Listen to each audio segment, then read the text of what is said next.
কর্কট রাশির শেষ হচ্ছে শনির ঢাইয়া এবং এই 2025-এ শনির ঢাইয়া আপনাদের কিন্তু মার্চের একদম শেষ ভাগে কিন্তু শেষ হচ্ছে এবং ঢাইয়া পরিসমাপ্ত হওয়ার পর আপনাদের জীবনে কি কি ভালো ফল বা শুভ ফল আসবে সেটাই হচ্ছে আমাদের আজকের আলোচনার মুখ্য বিষয়।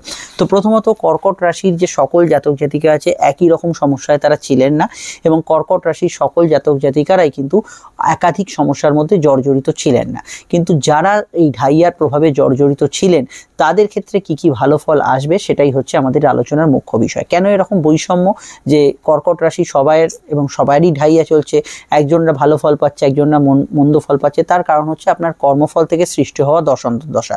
কারণ আমাদের যে দশান্তর্দশাগুলো দেখেন যে অনেক সময় দেখবেন কারুর জন্মছকে কোনো গ্রহ তুঙ্গস্থ আছে, খুব সক্ষেত্রী আছে, খুব ভালো পজিশন আছে, কিন্তু সেই গ্রহের দশাই নেই জীবনে। কিন্তু আরেকটি ব্যক্তি তার জীবনে এমন কিছু দশা পরপর আছে, তাদের জীবনের যে মূল যে সময় গোল্ডেন টাইমে তার অত্যন্ত ভালো দশা থাকার জন্য সে কিন্তু জীবনে অনেক দূর এগিয়ে গেল।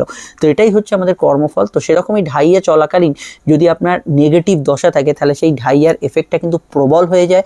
তেমনই সাড়ে সাতির ক্ষেত্রেও হয় এবং ঢাইয়া চলাকালীন আপনার যদি শুভ দশা থাকে ঢাইয়ায় কিছু চাপের সিচুয়েশন বা কিছু আপনার রেস্ট্রিকশন থাকলেও ওভারঅল কিন্তু আপনি বেশ কিছু উন্নতির জায়গায় পৌঁছতে পারেন। তো এক্ষেত্রে আমরা সেই ব্যক্তিদের নিয়ে আলোচনা করব যারা ঢাইয়ার সমস্যায় হাঁসফাঁস করছিলেন।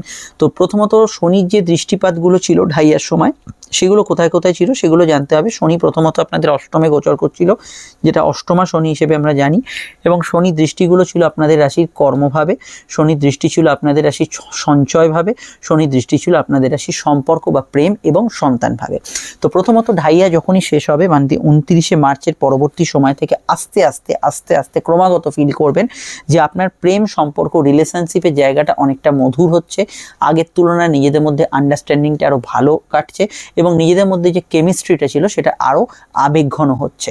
এবং অবশ্যই এখানে প্রেমিক প্রেমিকাদের মধ্যে যাদের মধ্যে কোনো বিষয়ে দূরত্ব বেড়ে গেছিলো সেই দূরত্বটা আস্তে আস্তে ঘুচতে চলেছে। তো এই বিষয়টা সবার আগে ফিল করবে কর্কট রাশি যাদের এবং যাদের প্রেম সম্পর্ক রিলেশনশিপের জীবনে আছেন। কিন্তু আমার একটা মত এখানে যে আপনার দশান্তর্দশা যদি কোনো কন্টিনিউ করে, ধরুন আপনার ঢাইয়া শেষ হয়ে যাচ্ছে 29শে মার্চ এবং দশান্তর্দশাটা আরও ধরুন 3 মাস কন্টিনিউ করছে, তো সেই ক্ষেত্রে আপনি কিন্তু একটু পরে তার শুভ এফেক্টটা বুঝতে পারবেন যদি নেগেটিভ দশা চলে, কিন্তু এক্ষেত্রে এটা কিন্তু ঢাইয়া শেষ হয়ে যাওয়ার পর হবে। দ্বিতীয় বিষয় কি?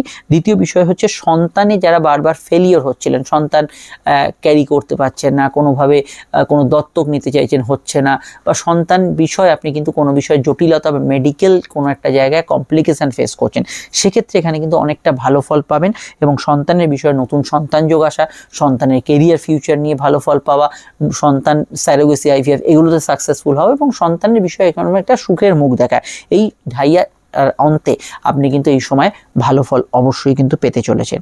আর কি হতে চলেছে? আর প্রথমত অবশ্যই অষ্টমা শনি, অষ্টম হচ্ছে আমাদের সাবকনসিয়াস মাইন্ড। তো অষ্টমা শনির প্রভাবে যাদের মাথা একদম প্রচণ্ড পাজলড হয়েছিল, আপনি নিজে কি করছেন বা ঠিক কি ভুল করছেন সেটাই আপনি ভাবার অবকাশে নেই, কর্কট রাশি আপনি খুব পাজলড হয়ে আছেন, মানসিকভাবে খুব চাপে আছেন।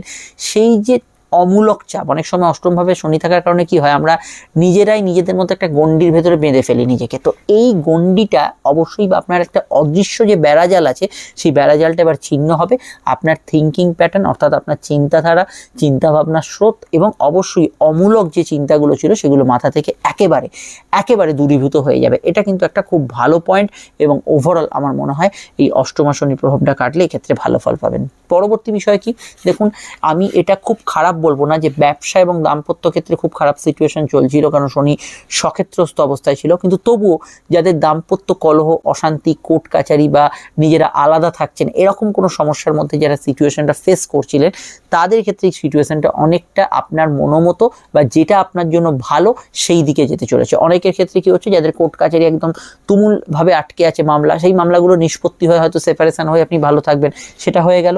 এবং বেশিরভাগ ক্ষেত্রে আমরা দেখব পার্টনারের সঙ্গে ছোটোখাটো বিবাদ অশান্তি যে সমস্যাগুলো চলছিল সেগুলো একটা মিলমিশ হয়ে একটা সুস্থ স্বাভাবিক জীবন একটা ভালো পর্যায়ের মধ্যে আসতে চলেছে এবং আপনি একটা দাম্পত্য সুখ বা ছন্দে ফিরতে চলেছেন। এছাড়া কি হবে?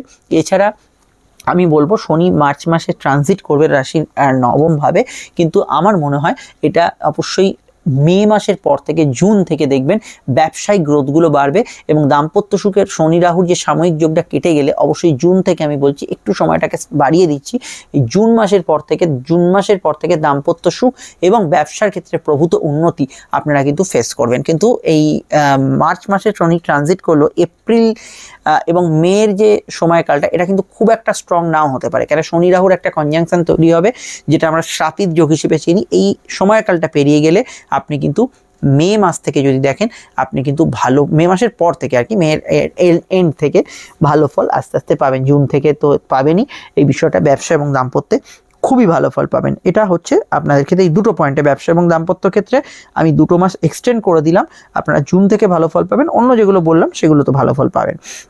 আচ্ছা, পরবর্তী ক্ষেত্রে আমি মনে করি যে আপনাদের সঞ্চয় অনেকটা কিন্তু কারেক্ট হবে। সঞ্চয়ের জায়গায় যারা একদমই সঞ্চয় করতে পারছিলেন না, যা আয় হচ্ছে যত্র আয় তত্র ব্যয় হচ্ছে, এরকম অবস্থায় যারা ছিলেন তাদের ক্ষেত্রে এখানে সঞ্চয় বাড়বে এবং সঞ্চয়ের ক্ষেত্রে কিছু সেভিংস ফান্ডিং এবং সঞ্চয় পরিকল্পনাগুলো এই সময় বাস্তবায়নের দিকে এগোবে।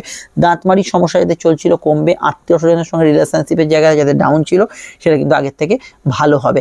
এবং সব থেকে বড় কথা, আপনাদের কর্মক্ষেত্রে যাদের খুব প্রেসারাইজ সিচুয়েশন ছিল, কাজের দায়িত্ব বেড়েছিল, কাজের প্রেসার বেড়েছিল, একটা খুব টাইট সিচুয়েশন ছিল কর্মক্ষেত্রে, অবশ্যই এখানে একটু হালকা বোধ করবেন, একটা রিল্যাক্সিং জায়গা, একটা আরামদায়ক জায়গা, এটা কিন্তু আপনারা ফেস করবেন। এটা অবশ্যই কর্কট রাশির ক্ষেত্রে কর্মভাবকে প্রভাবিত করবে। অন্যান্য বিষয়গুলো আমি লগ্ন ধরে আলোচনা করব, তবে আপনার যদি যে কোনো লগ্নই হোক না কেন, যদি রাশি কর্কট হয় এবং আপনি যদি এই প্রবলেমগুলোর মধ্যে থাকেন, এবং ঢাইয়ায় অনেকের কী হয়, আমি যে প্রবলেমগুলো এখানে হাইলাইট করলাম এর বাইরেও আপনার জন্মছকে যেভাবে শনি আছে সেইভাবে ওরিয়েন্টেড একটা প্রবলেম দেয়।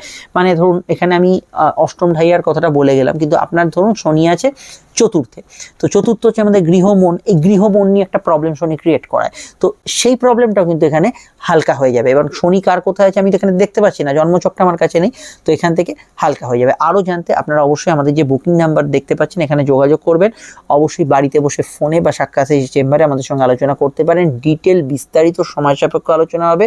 এবং সবথেকে বড় কথা, আমার আপনার মধ্যেই ব্যাপারটা সীমাবদ্ধ থাকবে, গোপনীয়তা 100% মেনটেন করা হবে। ভিডিওটি আপনি যদি ইউটিউবে দেখেন চ্যানেলটি সাবস্ক্রাইব করে বেল আইকনটা প্রেস করবেন, ফেসবুকে দেখলে পেজটি ফলো করে লাইক করে ফেসবুক গ্রুপ অ্যাস্ট্রোলজিক্যাল সায়েন্স যা টাইপ করলেই পেয়ে যাবেন, যুক্ত রাখবেন। ইনস্টাগ্রামে যারা আছেন ফলো করে নেবেন। দেখুন এই পরিষেবাগুলো সম্পূর্ণ নিঃশুল্ক, প্রয়োজনীয়তা একটাই যে ইউটিউবে এখন প্রচুর চ্যানেল বেড়েছে, কোটি কোটি চ্যানেল, আমরা নিজেরাই মনে রাখতে পারলাম না যে কাল রাত্রিরে কোনটা দেখেছি, ওই চ্যানেলটার নাম কি ছিল। তাই আপনি যদি সাবস্ক্রাইব করে রাখেন, যা সম্পূর্ণ নিঃশুল্ক, চট করে সাবস্ক্রিপশানে গেলেই খুঁজে পেয়ে যাবেন, ও এই চ্যানেলটা এইটা, তো এই জন্য অবশ্যই এটা করে রাখবেন। ভিডিওটি অবশ্যই লাইক এবং শেয়ার করে দেবেন। আর আমি আর একটা কথা বলবো যে ঢাইয়া কেটে যাওয়ার জন্য আপনাদের যাদের কর্কট রাশি, আমি ওভারঅল আমি মনে করি আপনাদের ক্ষেত্রে অষ্টম ভাব হচ্ছে আমাদের বাধার, আমাদের বিপত্তি, কিছু বিষয় অবস্ট্রাকশন, এই যে ঘর, মানে আপনি যেটা করতে চাইছেন, আপনি চাইছেন আপনার বাড়ি হোক, আপনি চাইছেন আপনার গাড়ি হোক, আপনার চাইছেন আপনার নতুন কিছু হোক, এই যে বাধা কিন্তু হচ্ছে না, কোনো একটা অদৃশ্য বাধা, এই অদৃশ্য বাধাটা আপনার যে কাজে আছে সেটা একেবারে কেটে যেতে চলেছে। এটা অবশ্যই কর্কট রাশির জন্য মঙ্গলকর, সুখকর এবং ভালো সময় একটা। আমরা অবশ্যই পরবর্তী রাশিফলে ফিরে আসবো। দেখুন এন্ড স্ক্রিনে ফুটে উঠছে অন্যান্য ভিডিওগুলি, অবশ্যই দেখে নেবেন। আমরা শুরু করছি পরবর্তী আলোচনা। নমস্কার।